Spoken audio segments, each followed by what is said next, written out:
우리는 크리스찬입니다.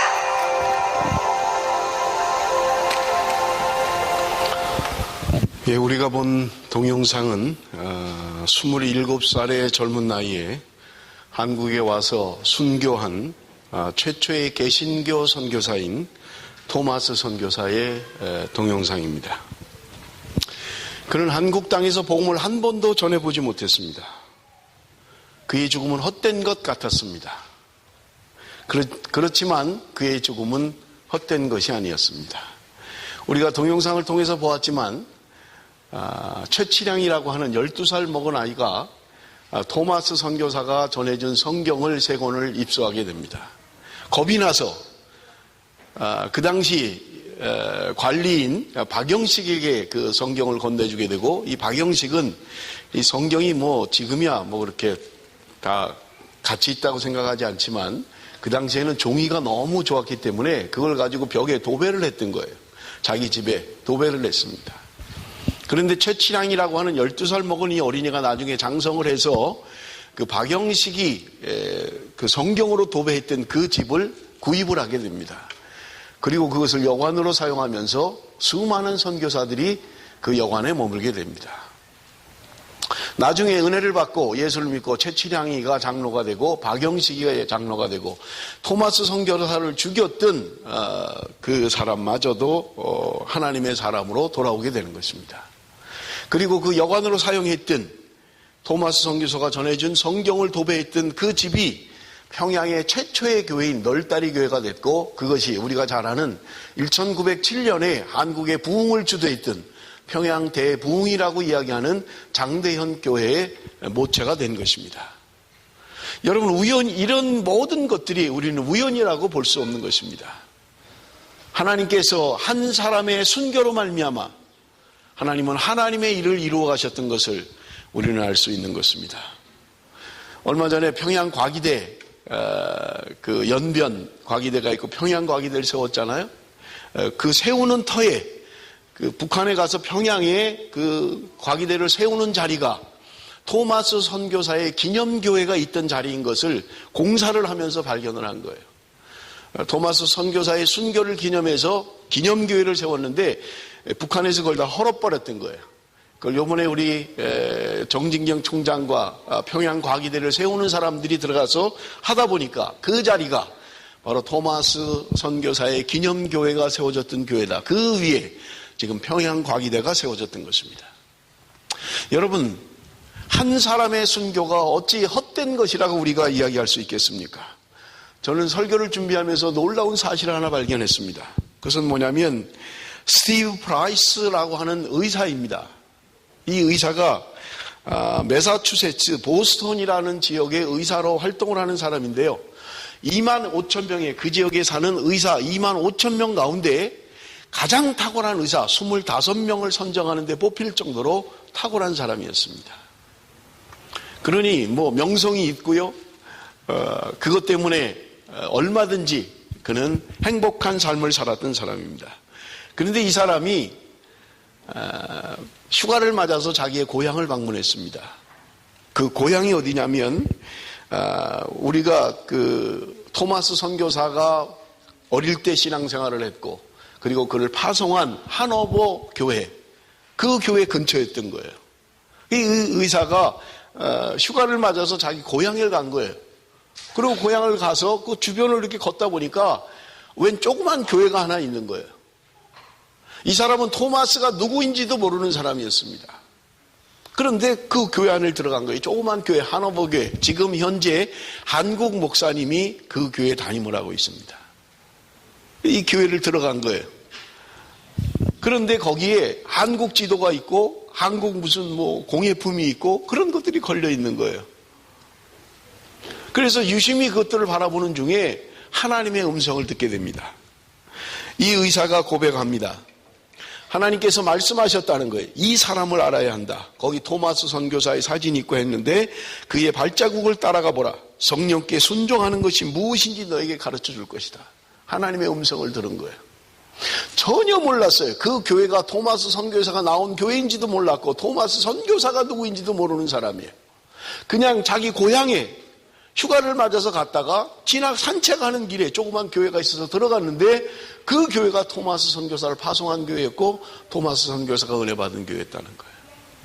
거기서 하나님의 음성을 듣고 이 사람이 자기의 의사직을 포기합니다. 그리고 지금은 복음을 전하는 선교사로 전 세계를 다니면서 복음을 전하는 복음 전도자가 된 거예요. 여러분, 우연입니까? 그냥 우연히 되어지는 일들입니까? 왜 하나님은 하나님의 사람들을 통해서 오늘도 하나님의 일을 이루어 가시는 걸까요? 여러분, 초대교회 교부 가운데 터툴리안이라고 하는 사람이 있습니다. 우리 한번 같이 읽어볼까요? 터툴리안이라고 하는 초대 교부가 한 말입니다. 다 같이 읽습니다. 시작. 순교자의 피는 교회의 씨앗입니다. 순교자의 피는 교회의 씨앗입니다. 교회가 부흥하고 교회가 성장하기 위해서는 누군가 피를 흘려야 되고 누군가 희생이 있어야만 가능하다고 말씀하고 있는 것입니다. 저는 오늘 본문을 통해서 초대교회가 겪은 고통을 함께 나누기를 원합니다. 여러분, 우리가 철야 때 제가 사도행전 4장의 말씀을 드렸습니다마는 여러분, 사도행전에 보면 하나님이 어떻게 그들을 이끌어 가셨는가를 우리는 성경을 통해서 볼 수 있습니다. 여러분, 우리가 읽은 본문 바로 앞에 사도행전 7장에는 스데반의 죽음이 기록되어져 있습니다. 사도들이 7명의 집사를 뽑습니다. 자기들이 다 일을 할 수 없으니까 7명의 집사를 뽑아요. 그 중에 한 사람이 스데반이었고 오늘 본문에 등장하는 8장에 등장하는 빌립이라고 하는 사람이 7명의 집사 가운데 한 명이었던 것입니다. 그런데 7장에는 스데반의 순교가 오늘 본문에 기록되어져 있는 것을 우리는 볼 수 있는 것입니다. 여러분, 오늘 본문 1절에 보니까 이렇게 성경은 기록하고 있습니다. 그날에 예루살렘에 있는 교회에 큰 박해가 있어 사도 외에는 다 유대와 사마리아 모든 땅으로 흩어지니라. 교회에 박해가 있었다, 그렇게 성경은 기록하고 있는 것입니다. 그 박해라고 하는 것은요, 스데반의 죽음을 이야기하는 거예요. 믿음이 좋고 성령으로 충만한 스데반이 돌에 맞아 순교를 하는 장면이 7장에 기록되어져 있는 것입니다. 도대체 왜 그들은 왜 이런 어려움을 겪어야만 합니까? 도대체 그들이 누구인데 그들은 복음을 전하는 것 때문에 이런 고통을, 죽음을, 그리고 감옥에 가는 이런 아픔을 겪어야만 하느냐 하는 것입니다. 여러분, 사도행전 17장 6절에 그들을 가리켜서 성경은 이렇게 이야기합니다. 천하를 어지럽게 하는 사람들이다. 천하를 어지럽게 하는 사람들이다. 도대체 그들이 무엇을 했는데 사람들이 이야기하기를 천하를 어지럽게 하는 사람들이다, 그렇게 이야기를 합니까? 저럴 때도 말씀을 드렸습니다마는 사도행전 4장 13절에 베드로가 제사장과 서기관과 정치 지도자들 앞에서 담대하게 이야기하는 것을 듣고 한 말이 뭐냐면 학문 없는 범인으로 알았다, 그렇게 이야기합니다. 학문 없는 범인이었다는 거예요. 예수님의 12제자, 그들 가운데 대다수는 배운 게 별로 없는 사람들이었어요. 학문이 없는 범인이다라고 이야기하고 있다는 거예요. 배운 게 없는 사람들입니다. 그들이 도대체 무슨 일을 했길래 천하를 어지럽히는 사람들이라고 성경은 이야기하고 있냐는 거예요. 주목할 것도 없는 사람들이에요. 가진 것도 없는 사람입니다. 배운 것도 없는 사람들이에요. 그런데 그들이 도대체 무엇을 했길래 사람들은 천하를 어지럽게 하는 사람들이라고 이야기하고 있느냐는 거예요. 금요일 때 말씀을 조금 드렸습니다마는 사도행전 2장에 보면 오순절 성령 강림 사건이 나옵니다. 그들이 오순절을 맞아서 함께 마가의 다락방에 함께 모여서 120명이 함께 기도할 때 그들에게 성령이 임했다고 사도행전 2장은 이야기하고 있는 것입니다. 사도행전 2장의 오순절 성령 강림 사건 이전에는 그들도 우리와 동일한 사람이었어요. 죽음을 두려워하고 고난을 두려워하고 그랬던 사람들입니다. 그래서 베드로도 호언장담을 했지만 예수님을 3번씩이나 부인했던 사람이에요. 그런데 그들이 갑자기 며칠이 되지 않아서 도대체 무슨 일 때문에 세상을 어지럽게 하는, 천하를 어지럽게 하는 사람들로 변화되었느냐 하는 것입니다. 저는 본문을 묵상하면서 하나님의 구원의 역사를 볼 수 있었습니다. 예수님께서 십자가에 죽으시고 3일 만에 부활하시고 40일 동안 제자들과 함께 계셨던 것입니다. 그러면서 주님께서 승천하시면서 그 제자들에게 하신 말씀이 사도행전 1장 4절의 말씀입니다. 우리 한번 다 같이 읽습니다. 사도행전 1장 4절 말씀. 다 같이 읽겠습니다. 시작.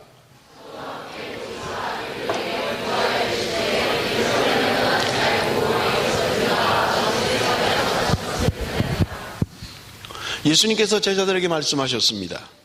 너희들은 예루살렘을 떠나지 말고 내게 들은 바 아버지의 약속하신 것을 기다리라고 말씀하셨던 것입니다. 아버지의 약속하신 것. 그것은 사도행전 2장에 베드로가 설교하면서 그것이 무엇인지를 설명하고 있습니다. 사도행전 2장 16절 17절입니다. 이는 곧 선지자 요엘을 통하여 말씀하신 것이니 일러스되 하나님이 말씀하시기를 말세에 내가 내 영을 모든 육체에 부어주리니 너희의 자녀들은 예언할 것이요 너희의 젊은이들은 환상을 보고 너희의 늙은이들은 꿈을 꾸리라. 베드로가 설교하면서 그들에게 일어났던 일을 지금 설명하고 있는 거예요. 그것은 요엘 선지자를 통해서 이미 약속하신 그 약속의 성취, 아버지가 약속하신 것, 너희들은 몇 날이 못 되어 성령으로 세례를 받게 될 것이다. 그 말씀의 성취라고 베드로는 설교하면서 이야기하고 있는 것입니다. 저는 요셉에 대해서 지난 3주 동안 설교를 하면서 말씀을 드렸습니다. 성경 안에는 큰 흐름이 있다고 말씀을 드렸어요. 그것은 하나는 하나님의 약속의 관점인 언약의 관점에서 성경을 보아야 된다라고 하는 것이었습니다. 또 하나는 하나님의 구원에 가는 구속사의 관점에서 성경을 보아야 된다라고 말씀을 드렸던 것입니다.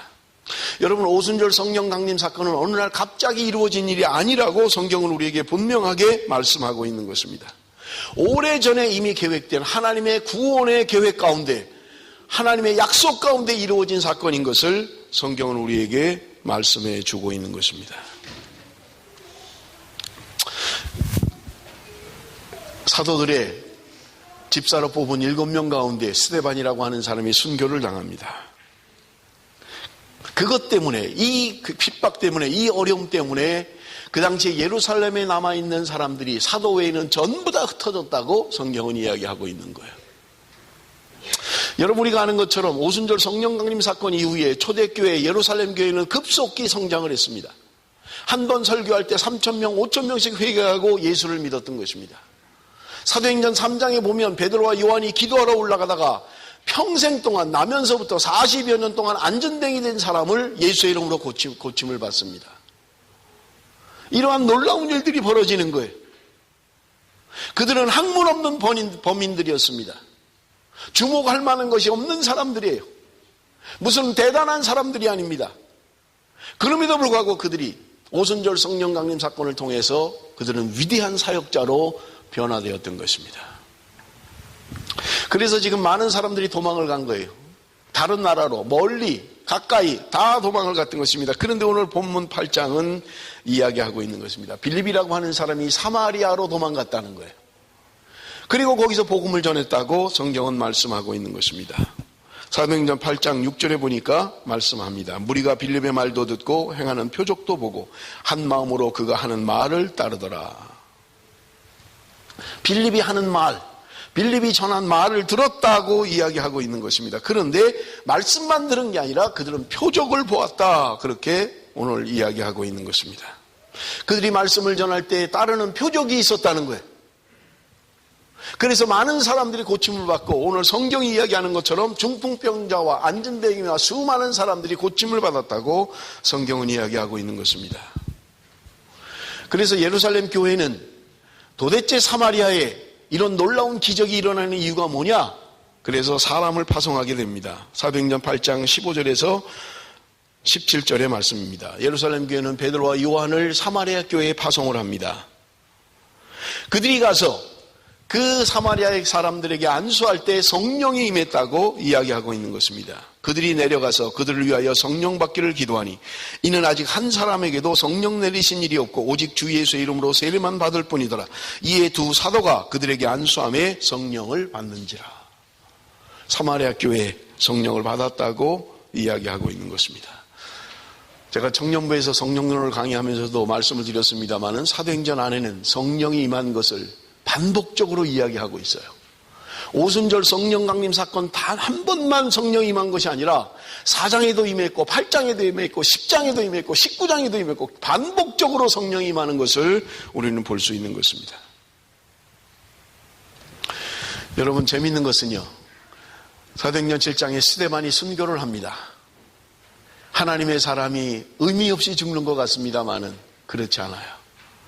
성경은요 8장에 빌립의 이야기를 합니다. 그리고 9장에 바로 많은 사람들을 죽이려 했던, 오늘 본문 8장 1절에 보면 많은 사람들이 예수를 전하는 것 때문에 죽는 것을 당연히 여겼던 그 바울이라고 하는 사람, 그 사울이 회심을 하고 하나님의 사람으로 변화되는 것이 9장에 기록되어 있는 것을 우리는 볼 수 있는 것입니다. 그리고 10장에는요 베드로가 고넬료라고 하는 이방인 집에 내려가서, 이방인의 집에 가서 그곳에 성령이 임하는 것을 우리는 성경이 이야기하고 있는 것을 볼 수 있는 것입니다. 스데반의 죽음, 그것은 헛된 죽음이 아니라 하나님께서 이방인들을 구원하시고자 하는 놀라운 하나님의 구원의 계획이 이제 시작되는, 그래서 사울을 변화시켜서 바울을 만드시고 베드로가 이방인에게 복음을 전할 때 성령이 임하고, 이러한 일련의 사건들을 통해서 복음이 이방인에게도 선포되고 전해지는 것을 우리는 볼 수 있는 것입니다. 여러분, 제가 지금 시간이 없어서 다 말씀을 드릴 수 없습니다만은 저는 구약 성경에서 하나님이 약속하셨던 것들, 여러분 이스라엘 민족들은 자신이 선민이라고 생각했어요. 우리만이 하나님의 택한 백성이고 우리만이 구원받은 백성이라고 생각을 했던 것입니다. 그러나 구약 성경에 수없이 이야기하고 있는 것은 하나님이 그들만이 아니라 하나님의 택한 백성들, 이방 민족들까지 구원하려고 하는 계획을 하나님은 이미 가지고 계셨다는 거예요.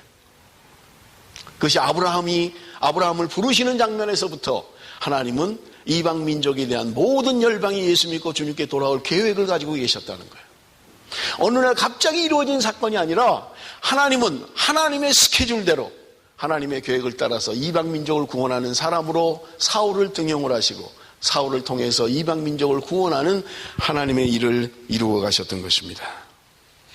그런 의미에서 여러분, 오늘 오순절 성령 강림 사건은 그저 한 번 그들에게 임했던 사건이 아니라 반복적으로 하나님의 사람들에게 임했던 사건인 것을 성경은 우리에게 증거해 주고 있는 것입니다. 여러분, 많은 교회 역사가들이 이 세상에 존재했던 참된 교회, 그게 언제인가, 어느 시대의 교회가 참된 교회였는가, 교회 역사가들이 이야기할 때 그들은 교회가 세워진 초대교회부터 300년 어간에 초대교회가 참된 교회였다, 그렇게 이야기합니다. 그리고 16세기, 17세기 영국과 미국에 존재했던 청교도들의 교회, 이 교회가 참된 교회의 표지다, 그렇게 이야기해요. 그러면서 교회 사가들은 동일하게 이야기하는 게 뭐냐면 초대교회와 그리고 청교도 교회들은 동일하게 고난이 있었다는 말입니다. 핍박이 있었다는 거예요. 그들의 교회의 표지는, 교회의 상징은 고난이었다는 말이에요. 고난을 당했던 그 초대교회가, 그리고 청교도 교회가 진정 참된 교회였다고 교회 역사학자들은 이야기하고 있는 것입니다. 여러분, 10번의 대박회가 있었고요. 초대교회 300년의 기간 동안 10번의 대박회가 있었습니다. 수십만 명의 순교자들이 나왔습니다. 그럼에도 불구하고 하나님은 그때 그 교회, 고난과 역경과 어려움이 있었던 교회, 그 교회가 참된 교회였다, 그렇게 이야기하고 있는 것입니다. 여러분, 한국교회도 다르지 않습니다. 한국교회가 고난이 있고 고통이 있고 핍박이 있고 그럴 때는 교회가 순수성을 유지했어요. 그러나 여러분, 언젠가부터 교회가 부자가 되어버렸습니다. 모든 것이 넉넉해졌어요. 몇 천억을 들여서 교회를 짓습니다. 그러면서 한국교회는 쇠퇴하기 시작했던 것입니다. 우리 개인의 신앙도 마찬가지예요. 고난이 있고 어려움이 있으면 그의 신앙은 빛이 납니다. 그러나 뭔가 잘 되고 넉넉해지고 그러면서부터 여러분, 영적 타락이 시작하기 시작한다는 거예요. 교회가 힘들고 어려울 때, 고난이 있을 때 교회는 빛이 나는 거예요. 순수성을 유지하게 되는 거예요. 그러나 교회가 뭔가 넉넉해지고 교회가 많은 것을 가지게 되면서부터 교회는 타락하기 시작하는 것입니다. 작년 우리 인도네시아 선교를 떠날 때 제가 했던 설교 가운데 소개했던 최하진 선교사라는 분을 다시 말씀을 드립니다. 그는 1989년 28살에 카이스트에서 화학 박사학위를 받았습니다. 스탠포드 대학에서 연구교수를 지냈고 대독 연구단지에서 연구원으로 일했습니다. 그러나 어느 날 그가 갑자기 모든 것을 버리고 중국 선교사의 길을 떠나게 되었습니다. 주변의 사람들은 전부 다 이야기했어요. 최 박사 미쳤다. 돌지 않고는 저렇게 할 수가 없다. 그가 가지고 있는 모든 기득권들, 가만히만 있어도 그냥 살 수 있는, 행복하게 살 수 있는 모든 것들을 포기하고 중국 오지로 선교사로 떠났던 것입니다. 최하진 선교사가 쓴 책, 내 인생을 주님께 걸어라. 내 인생을 주님께 걸어라 라는 책에 그는 이렇게 이야기합니다. 너의 꿈은 버려라. 나의 꿈을 가져라. 당신의 미래를 주고 계신 분의 뜻을 따르는 것이 현명하지 않은가? 주님께 다 맡겨보라. 그분이 전부 책임져 주신다. 눈을 떠라. 귀를 열어라. 주님께 마음을 고정하라. 주님께서 당신에게 주신 귀한 사명이 있다. 언제까지 주님의 뜻을 모른 척하고 한 달이는 세상에 한 달이는 주님께 걸친 채 세상의 노예가 되어 어정쩡하게 불안하게 살아갈 것인가? 주님은 당신의 이름을 아시고 당신에게 준 사명을 기억하시며 불꽃 같은 눈으로 당신의 심중을 꿰뚫어 보신다. 믿음의 눈으로 주님이 주신 사명을 발견하라. 세상이 주는 성공과 명예, 허망한 것을 쫓지 말고 하늘의 것 주님께서 당신에게 주신 사명의 전부를 걸어라. 주님만 의지함으로 넘실대는 요단강물에 발을 내디뎌라.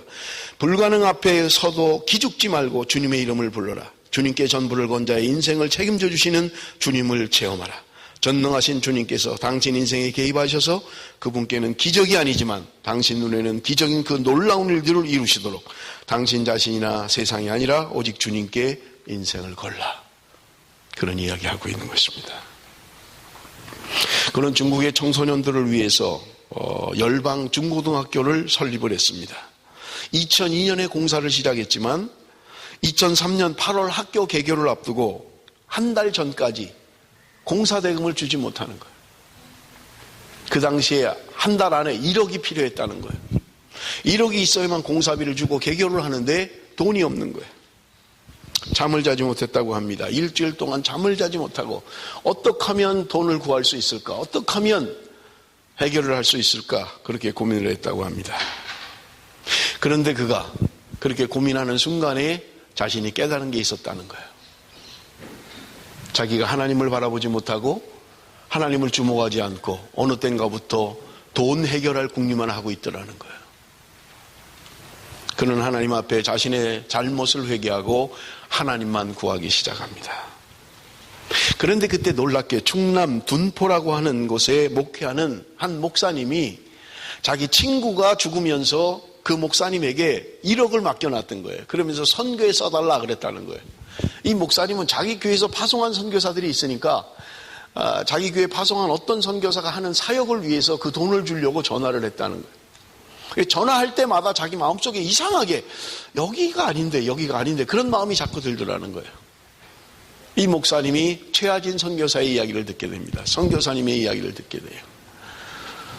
이 목사님이 최하진 선교사에게 전화를 하고 그 1억에 자기 친구가 죽으면서 남겨뒀던 그 1억의 돈은 최하진 선교사의 손에 넘겨지게 되었던 것입니다. 이 최하진 선교사는 고백합니다. 하나님이 이렇게 일을 하시는구나.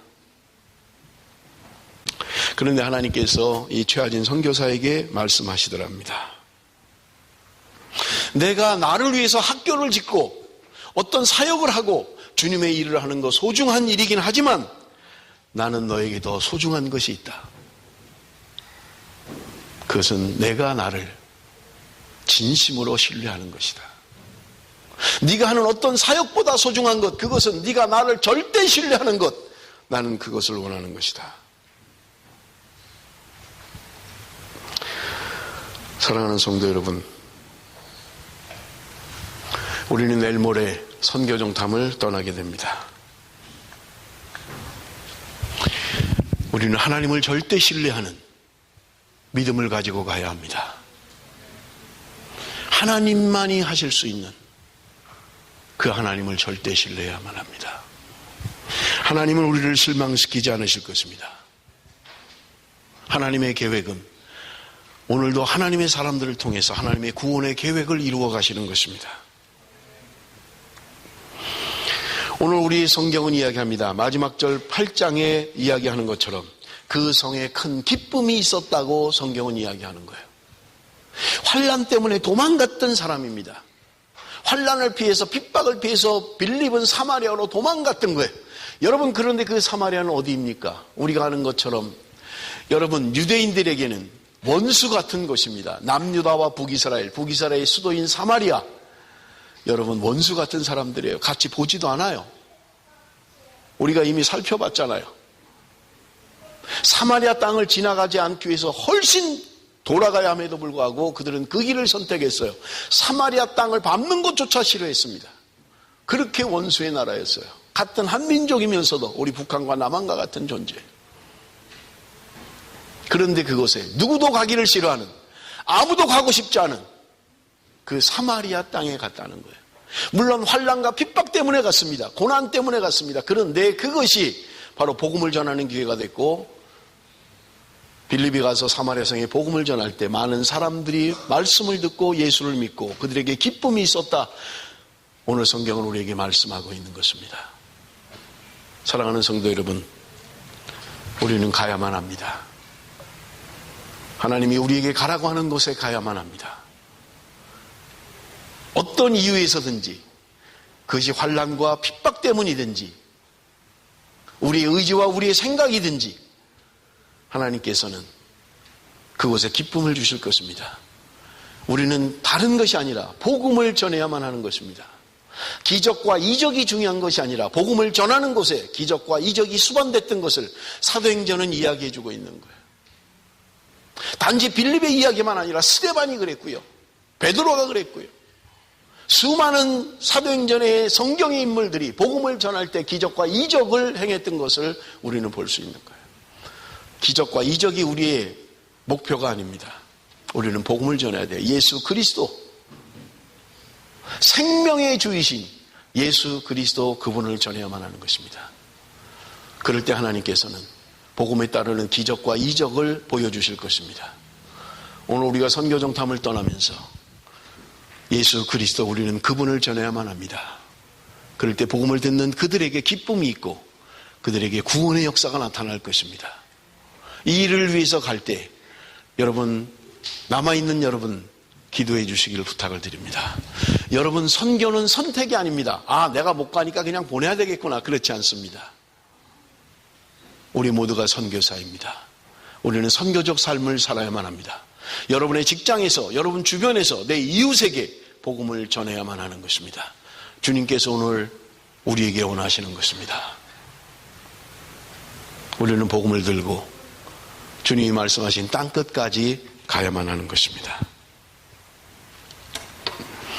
말라기 1장 11절 말씀 우리 한번 다 같이 읽습니다. 시작. 만군의 여호와가 이르노라. 해 뜨는 곳에서부터 해 지는 곳까지의 이방 민족 중에서 내 이름이 크게 될 것이라. 각처에서 내 이름을 위하여 분향하며 깨끗한 제물을 드리리니 이는 내 이름이 이방 민족 중에서 크게 될 것임이라. 해 뜨는 곳부터 해 지는 곳까지 이방 민족 중에서 내 이름이 크게 될 것이다. 이미 구약의 말라기 선지자를 통하여 말씀했고요, 창세기에 구약의 수많은 말씀들이 이방 민족에 대해 주님께 돌아올 것을 말씀하고 있는 것입니다. 사도행전 8장 8절, 그 성에 큰 기쁨이 있더라. 복음을 듣는 곳마다, 복음이 들어가는 곳마다, 예수 그리스도의 복음이 선포되어지는 곳마다 큰 기쁨이 있었다고 말씀하고 있는 것입니다. 열방들아, 주의 백성과 함께 즐거워하라. 하나님께서 오늘 저와 여러분에게 말씀하시는 것입니다. 우리는 이 말씀을 들고 우리는 프랑스와 튀니지와 베트남으로 갈 것입니다. 이 열방의 수많은 사람, 예수 그리스도를 모르는 사람들에게 복음을 증거하고 그들과 함께 즐거워하며 그들과 함께 기뻐하기 위하여 우리는 갈 것입니다. 기도하겠습니다.